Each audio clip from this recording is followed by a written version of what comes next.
que sea posible contarte. Si quieres, en un ratito subió para que conozca los estudios arriba también, ¿no? Porque hacemos, tú sabes, un programa todos los días, entonces estamos permanentemente haciendo actividades periodísticas, ¿no? Claro, yo quisiera poder preguntarle primero, ¿cómo es hacer ahora periodismo en la actualidad? Ujú. Porque una cosa es, bueno, lo que pueden enseñar teoría, práctica de un libro, pero usted sabe, bueno, que ahora hay coyunturas diferentes, actores sociales diferentes, cómo se maneja la información, cómo es en sí ahora para hacer periodismo en la actualidad en el Perú. Sí, mira, nosotros, por lo menos en lo que a mí me compete y al equipo que trabaja conmigo, siempre estamos como en una cosa que puede parecer contradictoria, porque tenemos que estar de avanzada frente a los nuevos desafíos, por ejemplo, las nuevas tecnologías, la inteligencia artificial, las noticias falsas y todas estas cosas. Entonces ahí tenemos que estar como tratando de ir hacia el futuro. En cambio, la esencia del ejercicio periodístico, y esto parece ser contradictorio, más bien estamos en el interés de retroceder a la esencia del periodismo. Yo creo que lo que en los últimos tiempos ha pasado es que se ha perdido ese vínculo con lo que el periodismo intentó o quiso ser desde el comienzo. Y tiene que ver con asuntos que para nosotros son fundamentales y que son anclas que son centrales para quienes hacemos periodistas. Por ejemplo, nosotros nos debemos a muchas cosas, pero yo diría tres que son bien importantes y en ese ejercicio estamos nosotros en estos tiempos, que parecerían obvias, pero no lo son y voy a poner algunos ejemplos al respecto. Lo primero es, para citar a Gustavo Gordini, que hemos estado hablando, una de las anclas o los temas a los que nos debemos los periodistas es lo que él dice tiene que ver con la democracia. Y los periodistas somos independientes hasta que la democracia esté en riesgo. En ese momento hay que jugarnos por defender la democracia, porque la democracia, con todas sus dificultades, con todos sus problemas, es un sistema que nos permite ejercer nuestras libertades básicas, entre otras poder conversar con libertad, que yo te diga lo que yo piense y que tú respetes lo que yo piense y que nadie me persiga por lo que estoy pensando. Entonces, un actor al que nos debemos o algo al que debemos tener arraigo es a la democracia. Ese es el primer elemento. ¿Y por qué? Porque tú podrías decir, sí, pero eso es como normal, porque además la libertad de expresión solo funciona en democracia. No, porque en el Perú en los últimos tiempos muchos sectores de la prensa no han tenido un apego a la defensa de la democracia. Te pongo el ejemplo concreto de lo que pasó en las elecciones del 21. El elemento fundacional de la democracia es el respeto a la voluntad de la gente. O sea, la democracia se funda en el respeto al voto popular. Y el año 2021, nos haya gustado o no, ganó un candidato y los medios de comunicación hicieron alianza con un sector político para impedir que ese candidato que ganó gobierne. Y eso es ir no solo contra el candidato, sino contra la esencia de la democracia.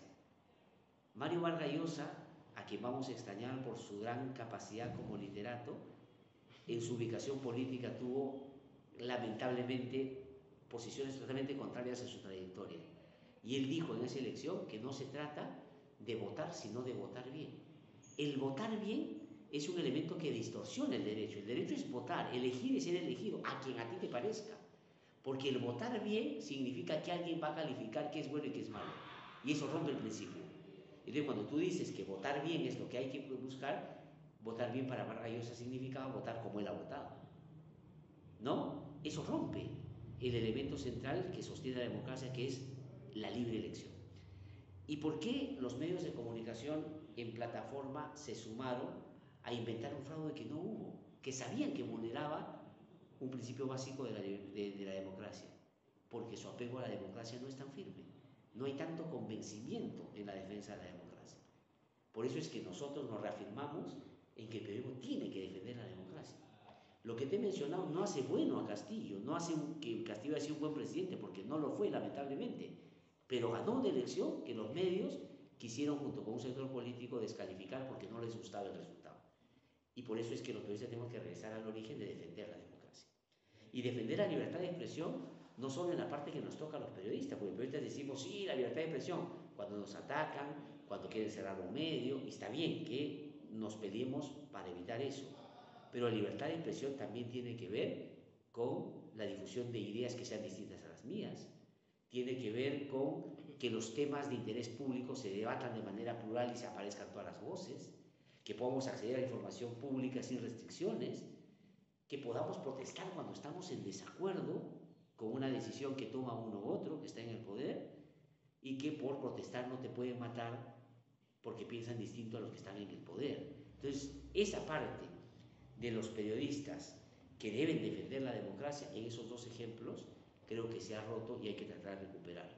En no respetar la voluntad de la gente y en no levantar la voz frente a la muerte de personas que porque pensaban distinto fueron asesinadas, lamentablemente. Entonces, ese primer elemento de nuestro vínculo con la democracia hay que revisarlo desde la prensa.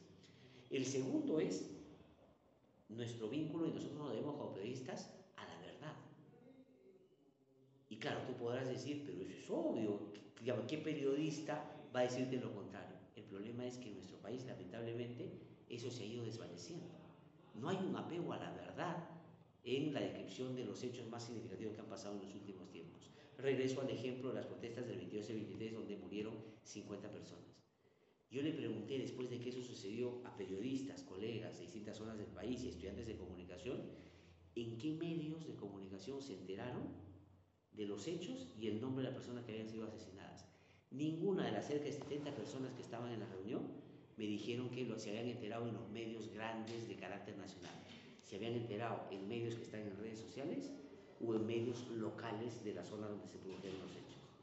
¿Eso qué cosa quiere decir? ¿Por qué los medios en las redes y los medios locales sí le daban importancia a darle una cobertura a ese tema y por qué los medios más grandes no? Porque no estamos hablando de un asunto ideológico ni político, donde claramente podemos tener diferencias. Estamos hablando de hechos. Mataron a 50 personas. Eso tiene que ser una noticia en cualquier parte del mundo. Pero no lo fue de manera significativa como debió en la cobertura de estos medios de comunicación. Y eso pasa porque efectivamente hay un desapego de la verdad cuando la verdad es incómoda para quienes están en el poder. Y los medios de comunicación, lejos de estar cerca de la gente, han estado cerca del poder. Si la vigencia de los medios hoy, de la mayoría de los más grandes, no es tener más lectores, más sintonía, más gente que los sigue, sino más cerca al poder, porque el poder los hace sostenibles. Y eso es lo que el periodismo independiente tiene que combatir abiertamente, porque el periodismo nace para contrapesar, el periodismo nace para incomodar, el periodismo nace para preguntar no lo que el que está en el poder te quiere decir, sino para sacarle lo que te quiere esconder. Ese es el sentido del periodismo. Y eso lo han hecho los medios de comunicación en los últimos tiempos. Y te estoy poniendo ejemplos de hace poquitos años. No estoy hablando de época de Fujimori, que era lo que antes recurríamos para hablar de los malos ejemplos. No, esto ha pasado hace poquito. Y te puedo poner ejemplos de ayer. Y es porque no hay ese apego a la verdad. Y la verdad, antes, cuando desde la prensa lo discutíamos, decíamos, la información tiene que ser independiente, la información tiene que ser objetiva, la información tiene que ser esto. Hoy día la discusión se ha zanjado diciendo que la información tiene que ser fácilmente verificable. ¿Eso qué cosa quiere decir? ¿No? Que yo digo, este saco es marrón, ¿no es cierto? Digamos, es marrón, ¿de acuerdo? Y a que tú digas, que yo te diga, el saco de Glatzel es marrón, y que tú puedas verificar que es marrón. Ahora, tú lo que puedes decir es, oye, qué horrible le queda el saco marrón a Glatzel. Esa es tu opinión, pero el saco no deja de ser marrón, ¿no? Tú puedes decir, aparte de horrible que le queda a Glatzel el saco marrón, tiene mal gusto porque mejor sería uno azul. De acuerdo, es tu opinión, pero el saco sigue siendo marrón. Entonces, la verdad es algo que se puede verificar. Sobre lo que interpretemos y opinemos sobre lo que la verdad verificable nos dice, es una cosa distinta y tenemos todo el derecho de pensar lo que queramos. Pero la verdad es fundamental en el manejo periodístico. Y para llegar a la verdad periodística hay que corroborar, hay que confrontar, hay que verificar, hay que preguntar, hay que cuestionar. Y eso no es lo que se hace en este tiempo. En este tiempo muchas veces lo que difunden los medios es lo que le llegue interesadamente a un sector para tratar de amplificar un mensaje y hacerlo predominar en torno a otro con el cual están en contra, tienen una opinión contraria. Y entonces ese desapego de ese elemento fundamental es algo que a nosotros nos preocupa y tratamos de nuestro trabajo diario revertir. Entonces la democracia y la verdad son fundamentales. Y el tercer elemento que es fundamental y que nos lleva a este interés de regresar al principio es el apego que tenemos que tener a la gente. Nosotros nos debemos a la gente, no nos debemos al poder. Y entonces nosotros tenemos que, a diferencia de lo que pasaba hace muchos años en los medios, sobre todo locales, yo vengo de Chachapoyas, de Amazonas, donde yo nací, y cuando yo en la mañana escuchaba la radio, escuchaba al periodista local que daba las noticias, yo me sentía orgulloso y quería conocerlo, y hablaba de eso, era porque ese periodismo más local estaba cerca de nosotros, nos representaba, nos interpretaba, nos abría la posibilidad de que digamos para ser escuchados. Y eso se ha ido perdiendo. Antes se decía en los medios de comunicación, los locutores decían, soy la voz del pueblo, soy la voz de... Hoy día el periodismo es la voz de la gente, hay que incorporar a la voz de la gente. Y eso es un asunto que los periodistas tenemos que hacer en estos tiempos, donde más bien lo que se trata es de generar sentidos comunes en base a posiciones que muchas veces son dogmáticas o narrativas que son muy panfletarias o muy fanáticas o muy fundamentalistas para acabar con el debate y descalificar al que piensa distinto. Hay que darle la voz. Cuando en el Perú se dice, el Perú está polarizado, está enfrentado, yo digo no necesariamente, porque tú sales de Lima y la gente tiene clarísimas las cosas. ¿Cómo puede ser un país polarizado cuando una presidenta tiene 0% de aprobación y el 94% está en contra? Ahí no hay polarización. Ahí lo que hay es convicción de la gente en contra de ese que está gobernando. Cuando se produjo la elección del 21, no había una polarización. Probablemente en Lima sí, pero tú te ibas a Puno y en Puno 9 de 10 estaban convencidos de que Castillo era su candidato. Tú puedes estar en contra, pero no es que estaba dividido, estaba clarísimo. En la zona del corredor minero Cusco-Apurímac, Keiko Fujimori en la segunda vuelta ofreció que de todo lo que la mina recaudaba, le iban a dar el 40% en plata a la gente. Y en esos lugares, Castillo ganó 8-2. O sea, ni siquiera eso convenció a la gente. Decía, había un convencimiento de la gente de que Castillo era su candidato. Podemos estar en desacuerdo, de acuerdo, lo que sea, pero ese era el dato. No había polarización, la gente tenía las cosas muy claras. Como ahora las tiene. Cuando se producen las manifestaciones, el 2022 y el 2023, en Puno y en todo el sur, la gente exigía 4 cosas fundamentalmente. La primera es que renuncie Dina Boluarte. Decían que se cierre el Congreso bajo la fórmula que tendría que ser adelanto de elecciones. Después hablaban de que se empiece a discutir una asamblea constituyente, ¿no? Y había hacia el final voces que decían liberación a Castillo, que legalmente era difícil de materializar. Pero las 3 primeras cosas que decían llevaron a Lima a decir, esos son radicales, esos son gente fundamentalista que quieren acabar con la democracia. Hoy día las encuestas dicen que la única salida a la crisis es que se vaya la presidenta, que se vaya el Congreso, y ha subido a 60% la discusión sobre la nueva Constitución, con la que uno puede estar de acuerdo o no, pero la gente está pidiendo que cambien sustantivamente las cosas. ¿Y por qué eso, que era convicción en las regiones, no ha sido lo que Lima tomó como lección? Porque los medios grandes están más cerca del poder y no están cerca de la gente. Por eso es que cuando un periodista de un medio grande, Lima, viaja a provincia, la gente te dice prensa amarilla, prensa vendida, prensa mermelera, prensa que está con el poder.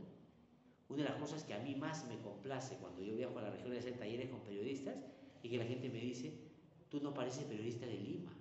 Y eso es una gran cosa para mí porque justamente tratamos de acercarnos a la gente. Entonces, ese otro elemento es fundamental. El apego a la democracia, el apego a la verdad, el apego a la gente.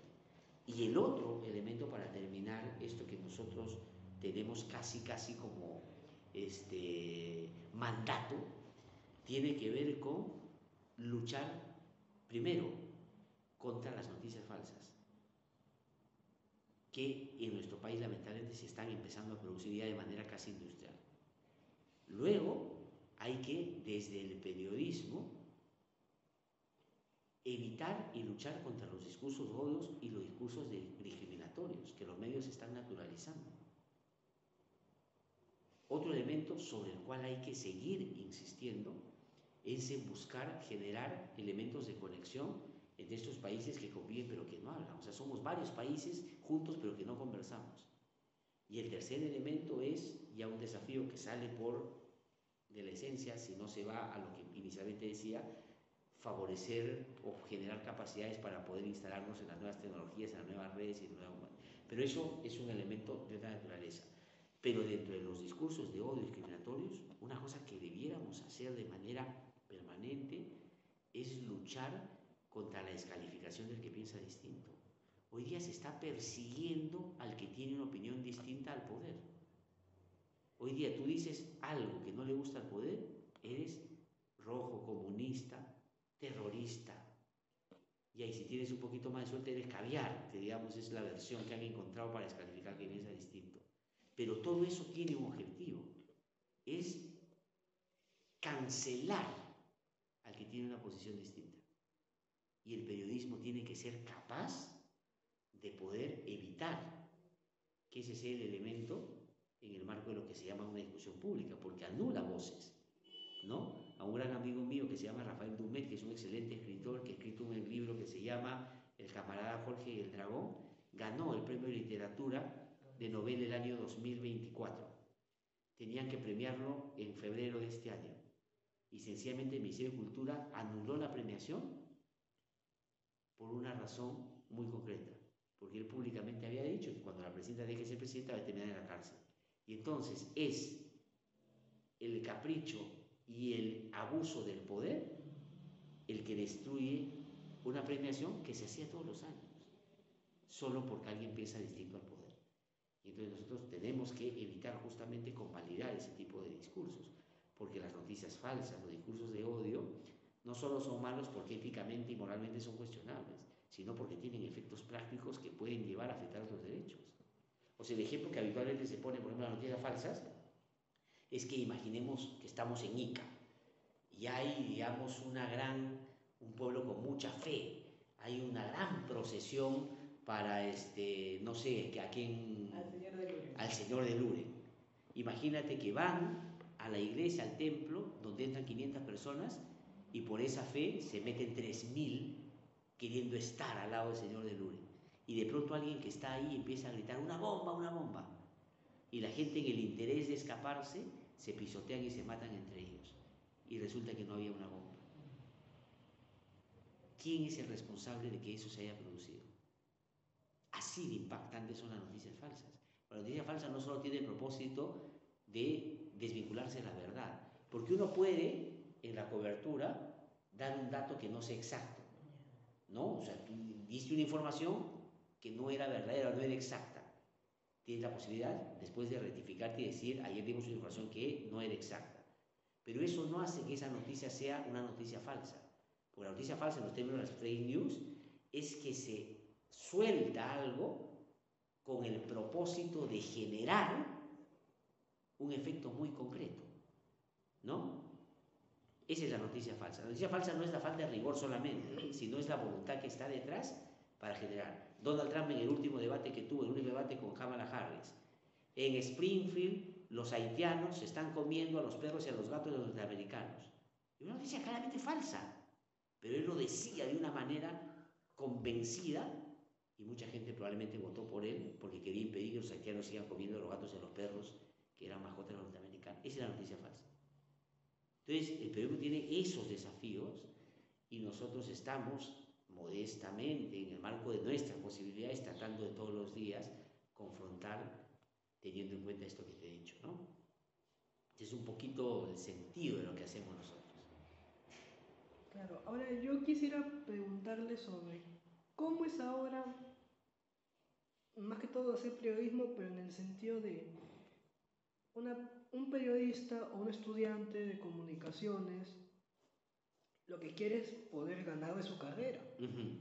Y él se da cuenta de que hay dos formas, o hacerlo bien o haciéndolo no tan bien, pero una da, por así decirlo, más dinero que la otra.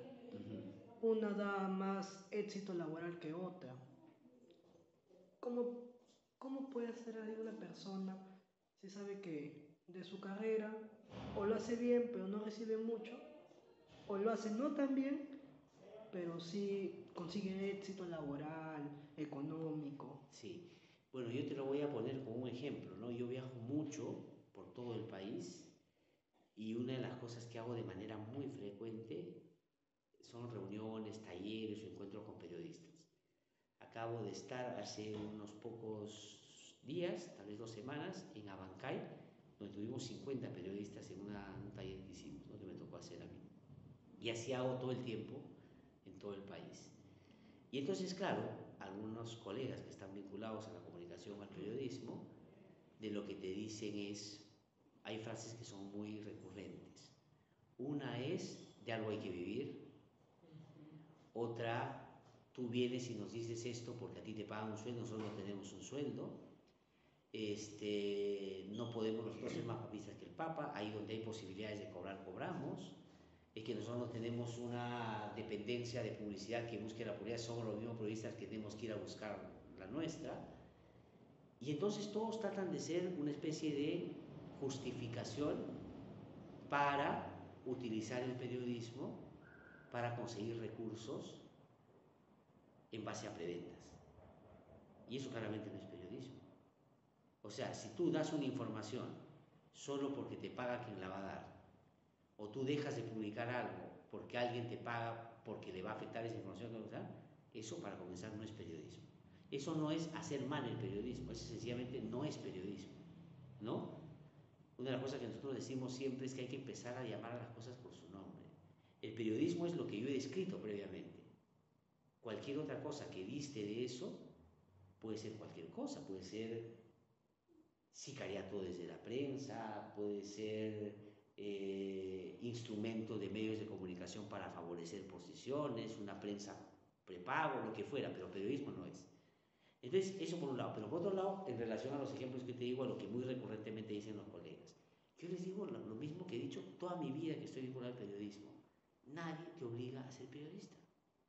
Si tú crees que el periodismo no te va a dar plata, que el periodismo no te va a dar posibilidades, pues no tienes por qué vincularte a eso. Lo que no puedes hacer bajo la justificación de algo hay que vivir, instrumentalizar el periodismo para chantajear, para extorsionar, para difundir noticias falsas, para conseguir plata por debajo de la mesa. Nadie obliga a nadie a ser periodista. Si una persona, es lo que yo le digo a la gente, la vez pasada tuvimos un encuentro y una persona dijo, pero yo, por ejemplo, tengo que hacer eso, yo tengo que ir y venderle al alcalde un proyecto para que me dé plata porque si no puedo sobrevivir. Y claro, si el alcalde me dice, ya yo te doy, pero a cambio no toques nada en mi gestión, ¿yo qué voy a hacer? No me queda otra, tengo que hacerlo. Le dije, dedícate a otra cosa. Porque eso que estás haciendo es mentirle a la gente que te escucha. Porque no estás haciendo periodismo, lo que estás haciendo es un negocio tan corrupto como probablemente está generando actos de corrupción que te está pagando para que le tape sus cosas. Así de concreto, así de sencillo. O sea, el periodismo es eso, ¿no? El periodismo es eso. A mí cuando yo iniciaba el periodismo y la gente me empezaba a buscar, ¿no? Para entrevistarme y hacerme preguntas, me decía, ¿qué se necesita para ser un buen periodista? Yo decía lo que el maestro Edmundo Cruz siempre ha dicho, que es un excelente periodista que yo conozco. Primero hay que ser un buen ciudadano. O sea, para ser un periodista tiene que ser un buen ciudadano primero. Tiene que saber tus deberes, tiene que saber tus derechos, porque solo así vas a entrar a este ámbito. El ámbito del periodismo es extraordinario si es que te lo tomas en serio. Puede ser muy rentable si vendes tu pluma. Yo, por ejemplo, estoy abiertamente en contra de periodistas que se llaman independientes, que escriben en los periódicos columnas, pero el fin de semana van y en una minera cobran su sueldo porque trabajan para la minera y sin embargo hablan de los temas mineros como si fueran independientes. Yo no tengo ningún problema que la gente le cobre a la minera si quiere, pero que ponga en su artículo abajo, este periodista trabaja para la empresa minera. Punto. No hacerlo y esconder eso es mentirle a la gente. Entonces, mi recomendación en ese sentido es, no es que hay dos tipos de periodismo, o sea, no es que hay el periodismo que se hace bien y el periodismo que se hace mal. Lo que hay es un buen periodismo y lo otro que disfrazan sus actos indebidos con la cobertura del periodismo cuando no es periodismo. Es igual que los políticos ahora. Hay algunos que se llaman partidos políticos, pero eso ha terminado siendo una coartada. En realidad son organizaciones que el propio Ministerio Público y la Fiscalía dicen que pueden ser organizaciones criminales. Entonces utilizan la coartada de la política para hacer las cosas que están haciendo. Hay algunos también que usan el nombre del periodismo para hacer lo que no es periodismo, lo que el periodismo tiene que denunciar. Y por eso es que yo diría que las experiencias más importantes del periodismo en el Perú en este tiempo, todas se están haciendo en medios independientes a la gran prensa. Todos. O sea, Ojo Público se funda sobre la base de los periodistas que renuncian al comercio porque ya no podían seguir investigando en el comercio. Epicentro se funda sobre los periodistas que no pueden seguir investigando en Cuarto Poder. Y de los reporteros de Gustavo Gorriti funciona en redes, en plataformas digitales, porque no podría calzar en ningún otro medio de comunicación. Y así vayan nuestras experiencias, Salud con Lupo o cualquier otra, todas hemos tenido que buscar espacios de libertad para hacer prensa independiente, porque si no, tendríamos que habernos casi acostumbrado a creer que quien manda en las redacciones no es el jefe de redacción, sino es el administrador o el dueño del medio. Y esa es una cosa que el periodismo debería rechazar. Es difícil, es complicado, para nosotros sostenernos económicamente es muy difícil. Pero si no fuera posible hacerlo en los términos que lo hacemos, por lo menos yo en lo personal me tendría que dedicar a otra cosa. ¿Por qué tendría que seguir inclinado a decir que hago periodismo falseando la realidad o vendiendo mis comentarios a determinados actores y sectores, ¿no? No, claro, yo le consulto porque, mire, si en mi caso somos 50 periodistas, 40, como usted dice, no hacen periodismo Sí. como es. A mí me han dicho muchas veces que te dediques a comunicador. Una palabra como así para suavizar que no eres periodista, pero haces el papel de periodista como se hace también en los canales grandes, todo eso. Y también pues sobre que ese tema de vender la pluma, porque alguna vez también han salido casos en los canales de televisión de periodistas muy reconocidos pues que ocultan hechos para maquillar otros. Un ejemplo sería pues Christopher Acosta, que cuando hicieron el sindicato de los trabajadores de Latina, aparte de despedir a los periodistas, él no se pronunció, más bien se puso a atacar a la SUNAR por haber autorizado el sindicato con otros temas, como para querer blanquear la imagen de Latina en ese momento. Sí, o sea, ese es siempre un dilema del periodismo. O sea, desde dónde lo haces y hasta dónde estás dispuesto a llegar. O sea, yo te digo, ¿no? El otro día estábamos aquí todavía en verano, ahora ya se está yendo el verano, y mi hija, que ya ahora tiene 16 años, me dice, papá, ¿por qué hace tiempo ninguno de tus amigos nos invita a su casa de playa? Le dije que hemos perdido esos amigos. Es decir, uno pierde amigos también y gana otros. No sabes, o sea, hay mucha gente que yo he conocido con las que hoy día no podría lamentablemente establecer siquiera un vínculo o una conversación, porque han terminado entregados a determinados intereses. Pero a mí me toca como periodista no solo llegar a la convicción de que eso ha sido así, sino tener una posición frente a eso. Y exponer una posición frente a eso te hace perder muchas veces ese tipo de relaciones, pero eso es parte de este oficio. Y por otro lado, junto con eso, o sea, ¿qué cosa es lo que viene pasando en los últimos tiempos con los medios de comunicación? Que sobre todo los más grandes, los corporativos, cada vez están más vinculados a otros negocios por fuera del periodismo que a el elemento de comunicación que difunden. Por ejemplo, si tú ves un medio de comunicación grande y fíjate quiénes son los accionistas de los medios son los mineros, los pesqueros, universidades, no sé, centros comerciales, etc. Entonces la pregunta es, cuando ese medio de comunicación tenga que hacer una cobertura sobre un caso en alguno de esos sectores, ¿tú crees que ese medio va a ser lo suficientemente independiente para denunciar inclusive lo que son partes de su directorio? No lo va a hacer. Y ese es el problema. Eso es lo que ata a los medios de comunicación muchas veces a darle cobertura real. Por eso es la relación de la prensa, por ejemplo, con el gobierno de Dina Boluarte tiene que ver con eso. O sea, ¿cómo puede ser posible que los medios de comunicación simulen un contrapeso por temas que en realidad, siendo importantes, son menores? ¿Cuál es el caso más dramático y tremendo que hubiese en cualquier escenario normal acorralado al gobierno de turno en el Perú? 50 asesinados en una protesta. En el Perú han caído gobiernos con 2. Cuando antes mataban gente, en protesta las cosas más o menos cambiaban. Han matado 50 y no ha pasado nada. ¿Qué rol cumplieron los medios de comunicación frente a esos hechos? Ninguno. La semana pasada el Congreso ha aprobado y la Presidenta ha promulgado la ley que modifica o ha aprobado modificaciones en la ley de extinción de dominio, que es una herramienta fundamental para los fiscales para luchar contra los lavadores de dinero, que cuando identifican, digamos, casos de presunto usufructo de bienes que han sido obtenidos ilícitamente, tenía mecanismos para inmediatamente incautar y todo. Lo han eliminado en el Congreso de la República, totalmente, ¿de acuerdo? El fin de semana, en los medios de comunicación grandes, los programas de investigación, entre otros los que tú has mencionado, ¿hay algún medio que ha hablado de la grave afectación que ha tenido esa ley? Nada. ¿Por qué? Porque los partidos políticos, muchos empresarios, algunos dueños de canales están investigados por lavado de activos. Entonces eso hace que la cobertura de esos medios sea bien relativa en torno a algunos temas, ¿no? No, yo le consulto justo del tema de extinción de dominio. Yo había visto que Cuarto Poder había sacado mucho antes que todo esto un reportaje sobre extinción de dominio que más bien hablaba que los fiscales no lo usaban correctamente. Sobre un caso de 2 empresas de transporte que les quitaban buses por cosas menores.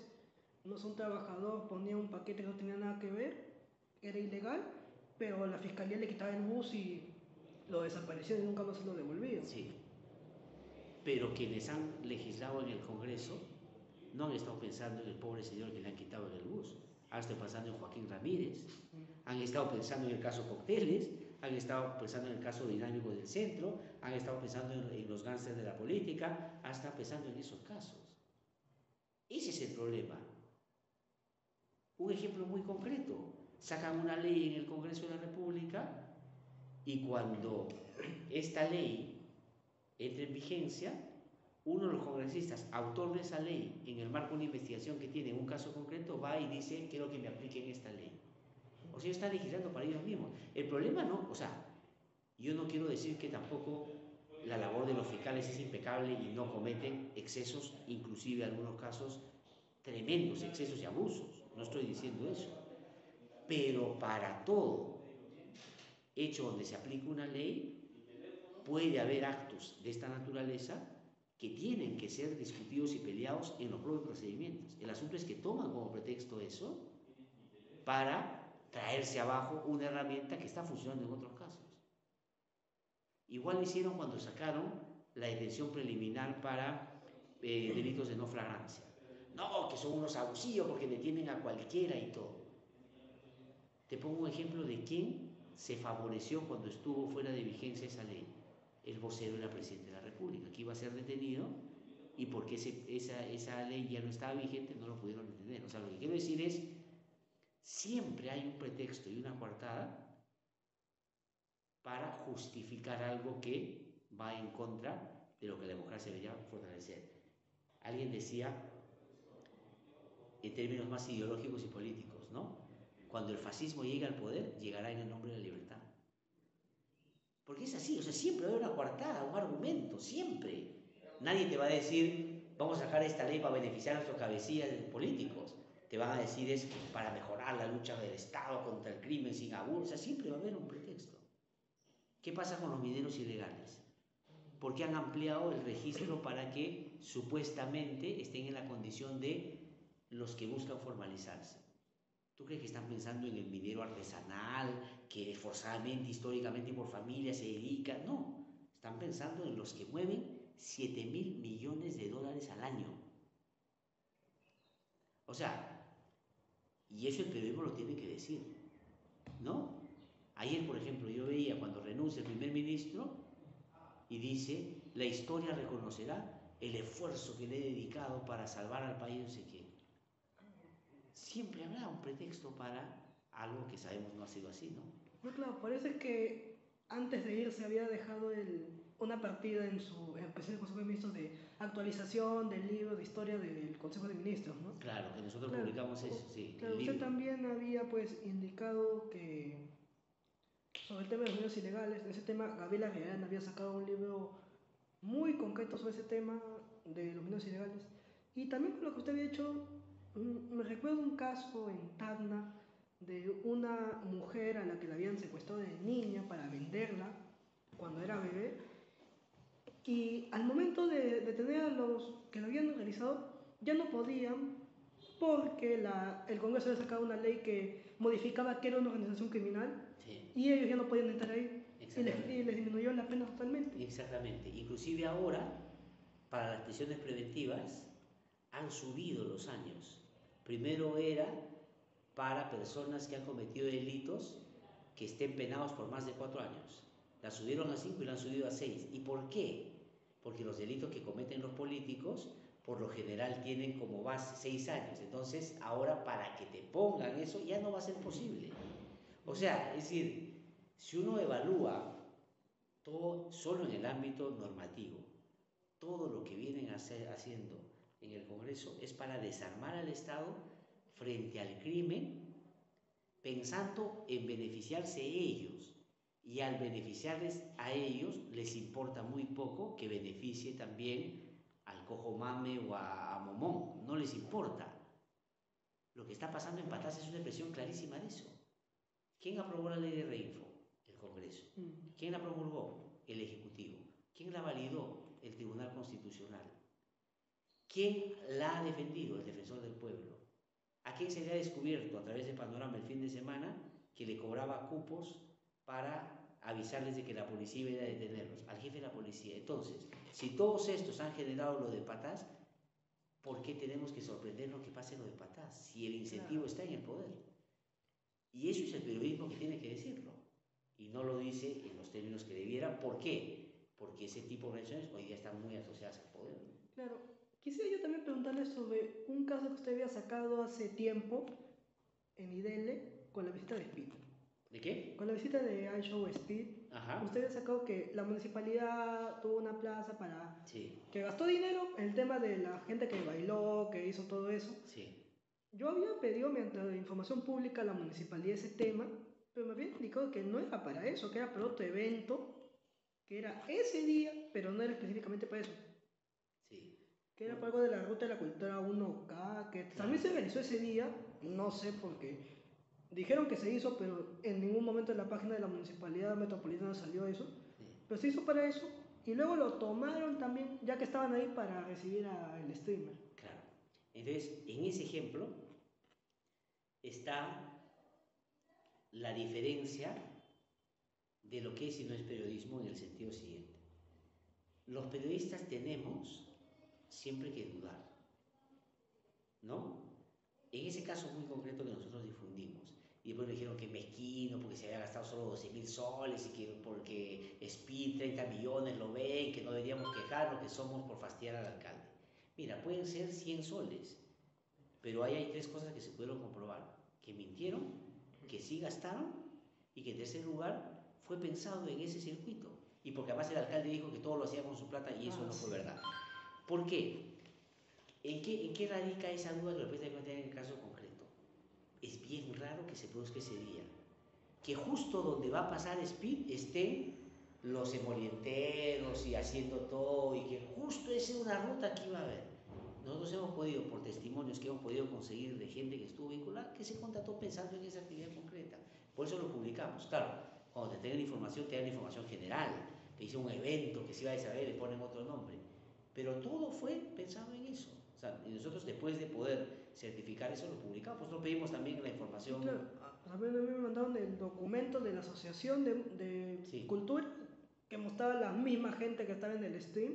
Sí. Pero en ese caso, si según ellos fue para un evento, Sí. ¿por qué no lo anunciaron Así es. ese evento? Exactamente. Claro.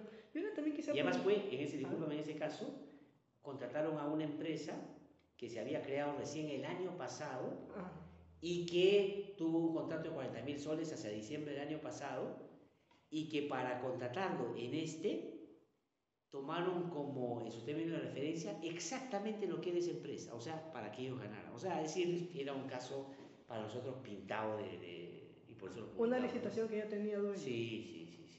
Claro. Ahora quisiera preguntarle cómo lidiar con con las difamaciones. Usted creo que más que todo sabe cuánto han difamado a IDL, Sí. cuánto han difamado a Gorriti acá en el Perú. Sí. ¿Cómo también usted lo hablan todo, hablan desde hasta la Z, en Willax, en el Expreso, en la Resistencia? Usted sabe cómo Sí. es ese tema. ¿Cómo lidia con eso? Bueno, nosotros hemos ya hace tiempo empezado a responder en todos los frentes que nos sean posible. Nosotros le respondemos en nuestros medios. Nosotros usamos las instancias correspondientes para que ojalá el imperio y la ley predominen en esos casos. Hemos denunciado a mucha esta gente que nos difama y hemos ganado casos también. Y los hemos enfrentado inclusive en la calle en el sentido de que muchas veces han venido a respaldarnos sectores sociales de trabajadores y todo, cuando ellos han venido para dar también una muestra clarísima que la calle siempre fue el escenario de defender derechos, no de gente que quiere restringir los nuestros. Entonces, hemos dado batalla en todo ese escenario. Pero sobre todo, y lo que más les ha dolido, es que nosotros hemos podido publicar, y lo ha hecho IDL Reporteros, de manera abierta y explícita, quiénes son los que están detrás de todos esos actos difamatorios. O sea, porque los que vienen son en realidad gente, la verdad es que si ustedes estuvieran, yo los he tenido aquí sentados a mi costado cuando he ido a la policía, al Ministerio Público, son gente en realidad impresentable, o sea, que no se mueven por sí solos. Hay gente que está detrás de eso. Entonces nosotros hemos identificado en líneas de tiempo en qué momentos difaman y en qué momento vienen a generar sus actos de violencia, por qué circunstancias en particular y quiénes somos los afectados por las circunstancias que nosotros hemos difundido. Entonces, cuando tú ves es el momento que sacamos denuncias sobre tales personajes, ¿no? Ese momento reacciona. Y entonces ahí es muy fácil identificar quién es el que los mueve. Y así hemos hecho, y hemos difundido sus nombres, hemos difundido todo, porque la manera de cómo el periodismo se defiende es haciendo más periodismo. O sea, claro, seguir mostrándolos y enfrentándolos abiertamente, ¿no? Y hemos hecho ahí un montón de publicaciones que se han hecho de ese tipo, ¿no? Claro, señor Glacha, con todo el respeto que usted se merece, yo quisiera también preguntarle sobre algo que siempre se lo incluyen a usted, que lo ha tomado expreso repetidas veces, y eso en el caso de Sonia Luquiños. Ajá, sí. Quiero saber su versión, porque siempre lo han sacado, por ejemplo, expreso de que usted pagó a los fiscales para que no lo investigaran, sí, que arreglaran con la señora por debajo de la mesa. Sí, bueno, ese es un caso muy doloroso, porque es una circunstancia que pasó el año 2010, han pasado 15 años ya. Fue un accidente del que yo me lamenté e inmediatamente que pasó yo fui a buscar a la familia, me reuní con ellos en su casa, cubrí todo lo que correspondía en su tratamiento hasta que le dieron de alta. No le faltó absolutamente nada. Y nosotros llegamos por recomendación del propio Ministerio Público a un acuerdo, porque lo que decía el Ministerio, y se lo dijo a ella, que entrar a procedimientos de esa naturaleza pueden ser muy largos, muy penosos y donde claramente había que gastar muchos recursos, sobre todo por parte de ella, para que tenga abogados para que haga una cosa de esa naturaleza. Y la señora aceptó, y los términos que se pusieron en el acuerdo fue lo que ella planteó. Ella planteó todos los términos y yo cumplí con absolutamente todo. Inclusive cuando han sacado eso en Willax hace como unos pocos meses, yo le mandé una carta notarial a la señora diciéndole que me llamaba la atención y que lamentaba la actitud que había tenido, porque, y le hice toda la lista de todo lo que habíamos convenido y todo lo que se había cumplido. O sea, es más, el tratamiento que le hicieron sobre las lamentables lesiones que tuvo, se hizo en médico particular, que ella escogió y que yo pagué como correspondía, le pagué todas sus terapias hasta el final. O sea, es tan así que solo el acuerdo pudo validarse por el Ministerio Público cuando se pudo verificar que todo el compromiso se había cumplido. Que todo el compromiso se había cumplido. No, claro, yo le consulto porque siempre desde... Twitter cada rato sale dos recortes de Expreso que dice tal cual que usted la dejó lisiada, que usted le ha Claro, dicho a ella que no buscara a los jueces. Y ella hablaba de que usted nunca la había buscado. no, eso es, bueno, es totalmente, bueno, como yo siempre digo, la vez pasada que estuve en Moquegua en una reunión con periodistas también, un periodista que participaba dijo, pero yo he leído en Expreso que el IDL tiene tentáculos en todas las ciudades y aquí también tiene radios que compra y todo.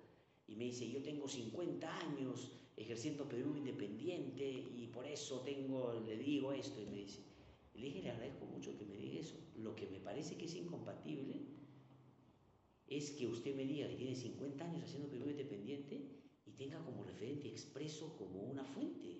O sea, ese no es un medio. O sea, quien tome en serio algo que pueda decir Willax, o sea, realmente es o un desavisado en términos de que no sabe qué son, o no logra entender cuál es el juego y el propósito para el cual existen.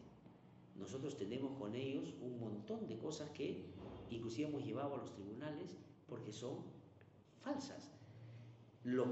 Eso que tú dices del Expreso que se publica, no hace notar de algo que pasó con Expreso cuando publicó la primera vez sobre eso, que yo le mandé una carta notarial mandándole el acuerdo, mandándole todo, se rectificaron y esa rectificación no la sacan nunca, diciendo que sí habían visto que había cumplido, como ha pasado con algunos otros medios de comunicación.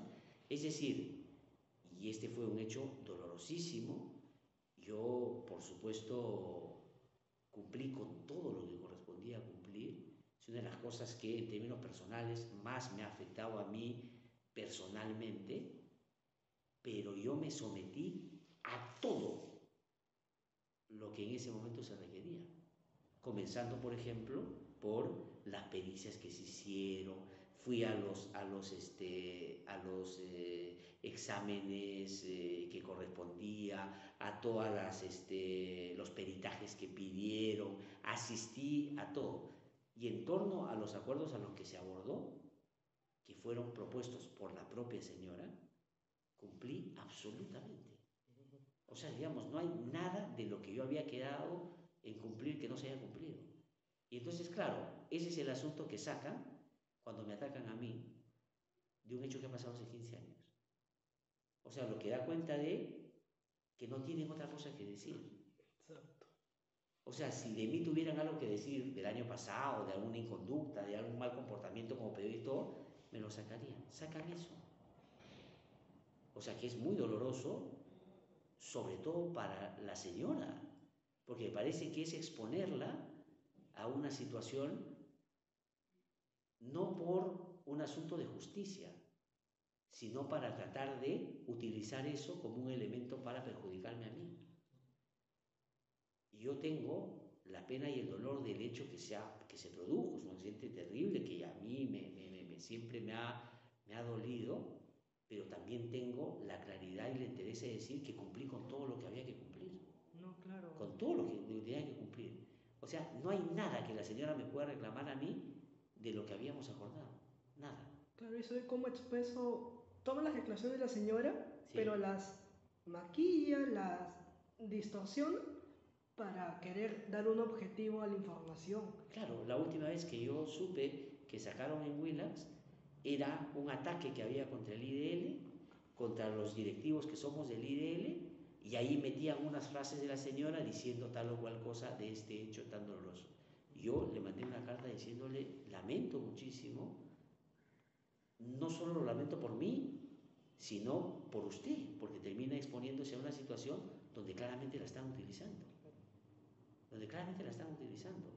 Y entonces yo, la verdad, ahí tengo la intranquilidad del hecho que sucedió, pero tengo la tranquilidad de haber cumplido con lo que correspondía. Ese para mí no es un asunto que me interpele en términos de algún incumplimiento. Al contrario, o sea, yo desde el comienzo, o sea, lo primero que hice fue tratar de salvaguardar en medio de las circunstancias que era dolorosa todo lo que fue posible. Claro. Y cumplí, ¿no? Señor Velázquez de ahora, con todo, como usted ve el periodismo, ¿qué espera del periodismo peruano al futuro? Bueno, yo espero que cambie de manera significativa yo, pese a que algunos son muy pesimistas en torno a lo que pueda venirse, yo más bien aspiro a la posibilidad de que en el periodismo se produzca un recambio que no solo tenga que ver con lo generacional, que ya hace mucha falta, sino que además incorpore esta insistencia en los valores fundacionales del periodismo que yo te mencionaba al comienzo, ¿no? Es decir, pero eso se va a hacer cuando más gente, por ejemplo, me alegra mucho que chicos como tú se interesen desde muy temprano por entrar a eso, porque ustedes son los que nos tienen que reemplazar a nosotros, es decir, ustedes tienen que entrar a hacer esto que queda como desafío, que no solo tiene que ver, porque algunos de repente muy bien intencionadamente creen con los desafíos del tiempo y las redes y estas cosas, pero también tiene que ver con los principios que mueven el periodismo. Por eso es que es fundamental, es central que eso se produzca. Yo de verdad viajo mucho y a veces me apena ver que sobre todo en Lima hablamos del periodismo de manera muy pesimista, pero veo en las regiones esfuerzos importantes que resisten cosas como la que tú mencionabas en Ica. Ica lo conozco perfectamente y no sé si tu cálculo inclusive es muy conservador en que de 50 a 40 están comprometidos con estas organizaciones que hacen parte de armatostes casi delictivos, que encubren a la mala acción de las autoridades.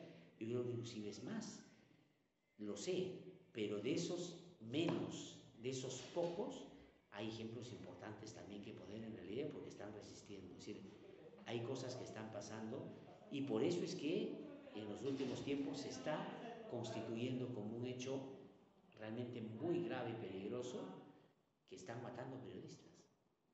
Han matado a Raúl Celis en Iquitos hace unos pocos días y mataron a Gastón Medina en Ica en enero de este año. Claro, de eso le quiero consultar porque, por ejemplo, usted más que todo conoce, por ejemplo, a Rosario Guayanca, sí, una periodista intocable en Ica, sí, intachable, que también colabora acá con IDL. Pero también quisiera hablar sobre el tema de Gastón Medina, ya que lo ha tocado, porque han salido buenos comunicados a NP, Colegio de Periodistas, sobre él, obviamente lamentando su muerte, porque no podía morir así el señor Gastón, pero yo también quisiera saber por qué justo ahora que han pasado estos temas, no sé si sea así correcta la expresión, pero están maquillando el hecho de que Gastón Medina sea un buen periodista. Porque usted ha dicho, hay periodismo y hay cosas que no es periodismo.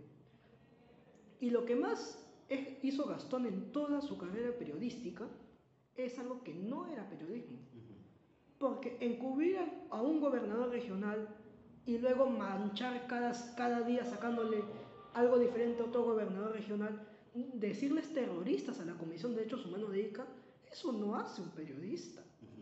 Y eso es lo que no entiendo, porque varios saben que Gastón no ha sido un buen periodista, obviamente no lo ha sido, porque él ha vendido su canal, su línea editorial al que le dé dinero, pero ahora lo saben como si él hubiera sido un buen periodista, que obviamente no merece que haya muerto así, pero no creo que desde Lima están viendo que ha sido un buen periodista. Yo se lo he visto en varios medios, sí, grandes, chicos, que ha salido. Ahora, yo creo que ahí hay que hacer una diferencia que siempre es importante. Yo conozco a Gastón Medina desde que tenía vínculo con la Comisión de Derechos Humanos, era muy colaborativo, era una persona muy vinculada. No sé si llegó inclusive a tener el Premio de Derechos Humanos de Periodismo en las épocas iniciales de su... Él se fue a trabajar a Ica muy joven y yo lo conozco de esa época. Y sé lo que hizo después y que tú bien has descrito. O sea, no es que yo sea ajeno al tipo de cosas que él hacía. Además se convirtió en una persona que empezó a concentrar medios, tenía como 10 medios de comunicación, se metió a política, ha sido candidato, perseguía a gente. O sea, es decir, yo no comparto las cosas que hacía Gastón Medina. De hecho, yo dejé de tener contacto con él hace muchos años. Yo lo conocí, creo que el año 98, me parece, en Cuando esa aún época. Era... Él había salido en Panamericana, claro, y Claro, recién se había ido a Ica. Se había casado recién con otra periodista que era corresponsal de Panamericana, sigue siendo, ¿no? Y después iniciaron todo un trayecto al comienzo todavía razonable con el que yo tenía cierto contacto y después evidentemente, porque digamos tampoco hay que ver estas cosas con ingenuidad, supe su trayectoria y los pasos que dio en una dirección que no solo no recomiendo que los periodistas den, sino que yo no hubiese dado de ninguna manera, que es la que tú bien has descrito. Creo que ese es un asunto que hay que no solo tener claro, creo que hay que llegar a la convicción de que eso no es buen periodismo.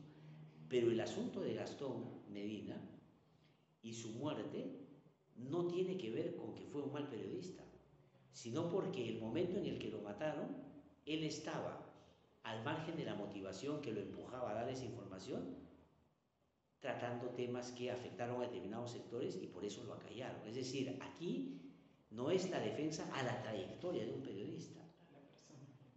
Esta es la defensa a que una persona que esté en un medio que da información sobre algo de interés público que puede afectar a un poderoso, no puede tener como respuesta un tiro en la cabeza. No, eso sí. O sea, igual que Raúl Celis en Iquitos. También. Tú hablas con Raúl Celis, con el que yo tuve la posibilidad de conversar hace no mucho, cuando estuvo en Iquitos. Digamos, su trayectoria tampoco era de que era el periodista más riguroso que podía haber y que no había tenido comportamientos como lo que tú dices. Y uno puede estar en contra de eso. De hecho, en las reuniones que tengo con prensa siempre les digo que eso no es periodismo.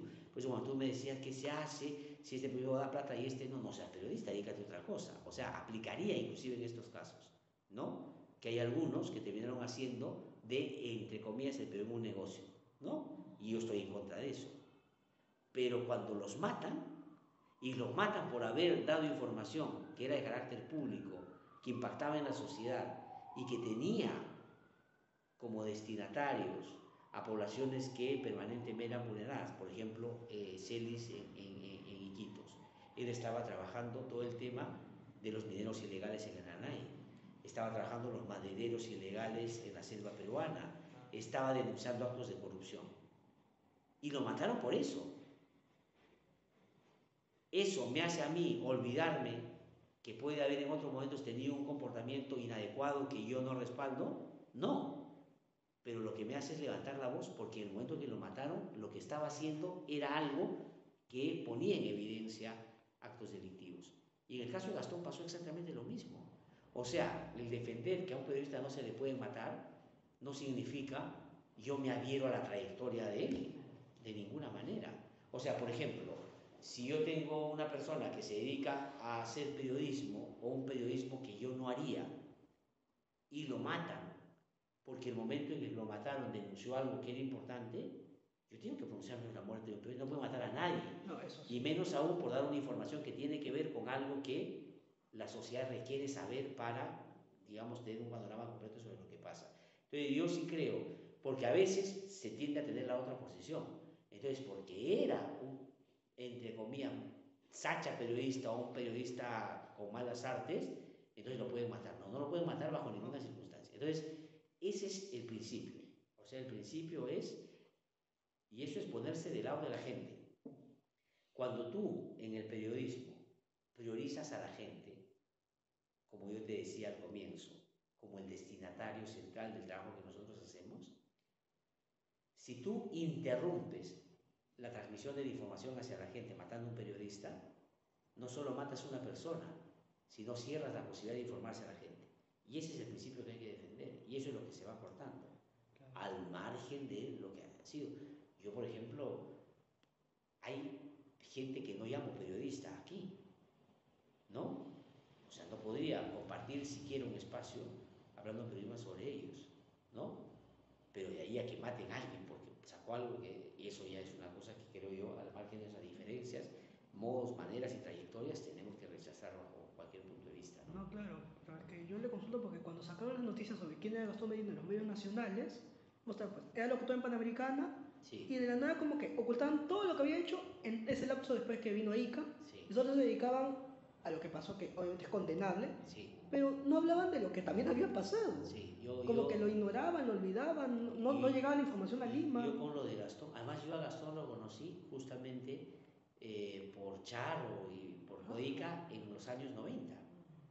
O sea, yo te digo, igual que con varias personas que yo me he encontrado de esa época. Hay periodistas que yo conozco desde los 90 y que fueron buenos periodistas, eran periodistas comprometidos, con agendas vinculadas a la defensa de la democracia y los derechos humanos. Teníamos en ese contexto el Fujimorato y mucha gente se movió en torno a ese escenario. Pero, claro, 25 años después la gente se convierte a veces en otra cosa. Es igual como yo siempre digo, ¿no? Yo respeto muchísimo y conozco a mucha gente que participó del GI que capturó a Abimael Guzmán. Y admiro su trabajo y me parece que hicieron un gran papel y eso es lo que se debiera hacer. Pero yo 25 años después no puedo avalar bajo el antecedente que ellos dicen, yo soy del GI, que hablen cualquier tontería en este momento y que te arroqueen y que persiguen porque fueron del GI, de ninguna manera. Yo los combato ahora por lo que son y por lo que dicen. Benedicto Jiménez es una persona que participó en la captura de Guzmán, probablemente el artífice principal de la captura de Guzmán. Luego estuvo vinculado a Orellana, luego se vinculó a organizaciones y terminó preso. ¿Yo qué hago? ¿Justifico sus actos hoy porque fue el que capturó a Guzmán? ¿O digo que fue valioso que capturen a Guzmán, pero que después devino en lo que devino? Igual otros periodistas que trabajaron en medios importantes, hicieron cosas importantes, pero después han vendido su pluma y su conciencia a los peores sectores. Entonces, ¿yo qué hago? Con la añoranza de cuando yo los conocí, ¿sigo defendiéndolos ahora o no digo ahora? Pues han cambiado. Fernando Rospigliosi, que trabajó acá, ¿Así? y que yo lo conozco en los 90 y que juntos combatimos al fujimorismo. Y ahora está en Fuerza Popular. Ya, entonces yo que lo defiendo por lo que yo sé de él y su trayectoria y por lo que hizo cuando estaba en el lado de la defensa de la democracia y no digo nada por lo que está haciendo ahora, o digo que es más grave lo que hace ahora por lo que era antes.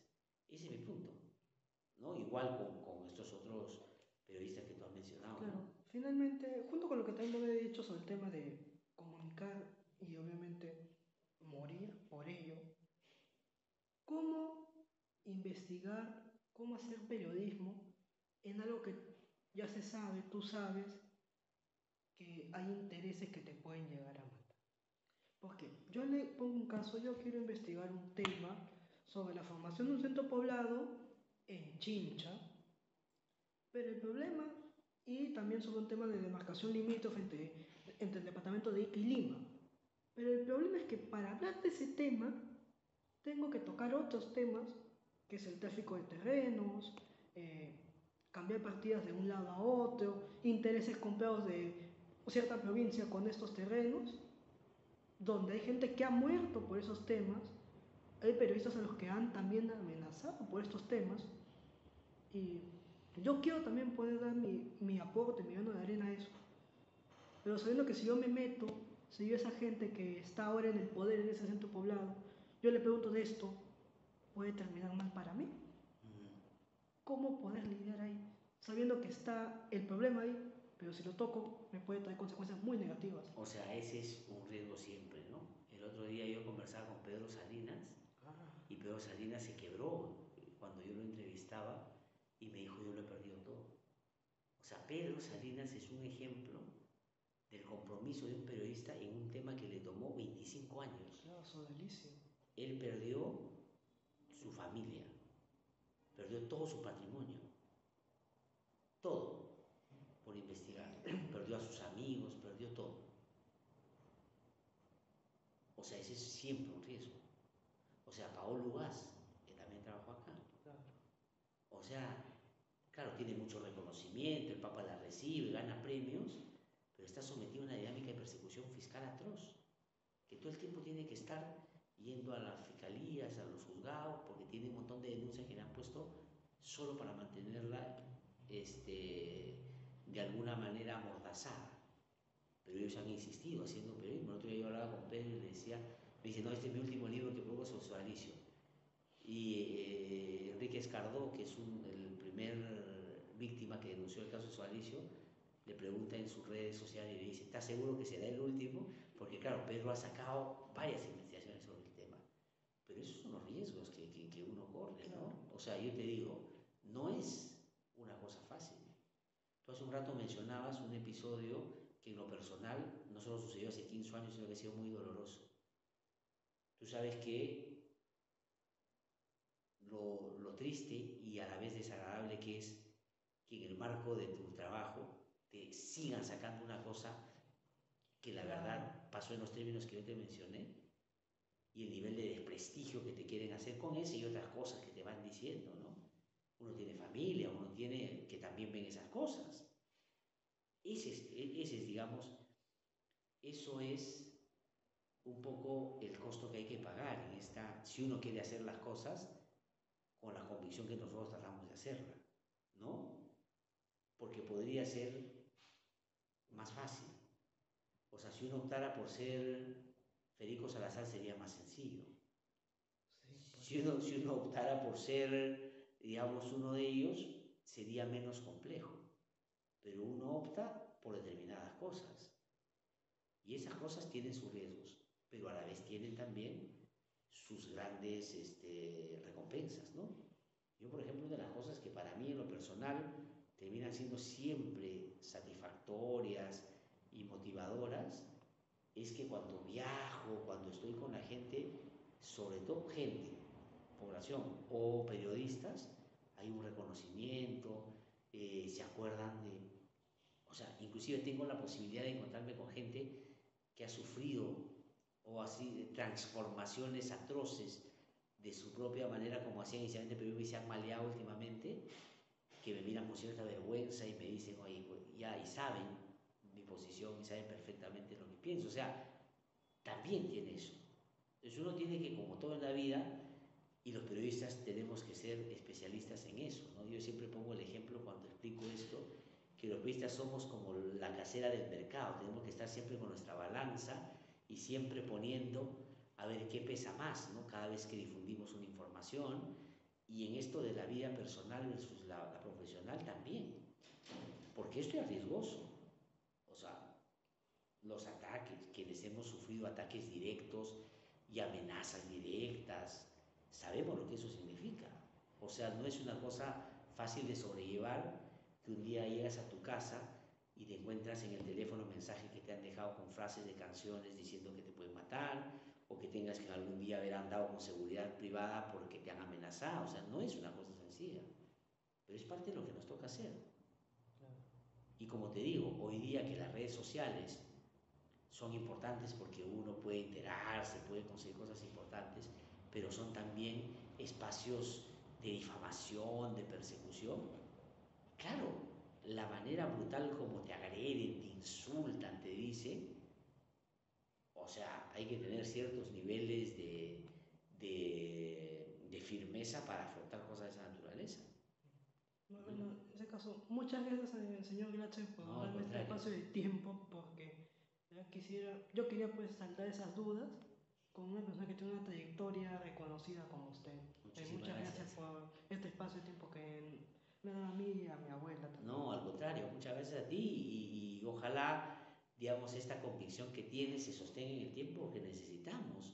Personas como tú que se vinculen más al periodismo, a la comunicación y que entren en la convicción de que tiene todos estos desafíos. O sea, no es una cosa sencilla para quienes a veces comenzamos con la idea, o muchos chicos en la universidad, ¿no? Cuando uno habla con ellos, claro, creen que ser periodista es ya bacán, voy a tener mi página en el periódico, voy a poder entrevistar, voy a viajar. Y cuando te encuentras con los desafíos reales, ahora hay periodistas más como Corcho que flotan bajo circunstancias, no se hacen problema con nadie, no confrontan con nadie, y bueno, ahí están años, ¿no? Pero si uno hace lo que el periodismo demanda y manda, ¿no? En términos de lo que hemos conversado más temprano, tiene que saber que esto es una cosa, por lo general, cuesta arriba, ¿no? Y hay que estar dispuesto a sobrellevar tantas cosas.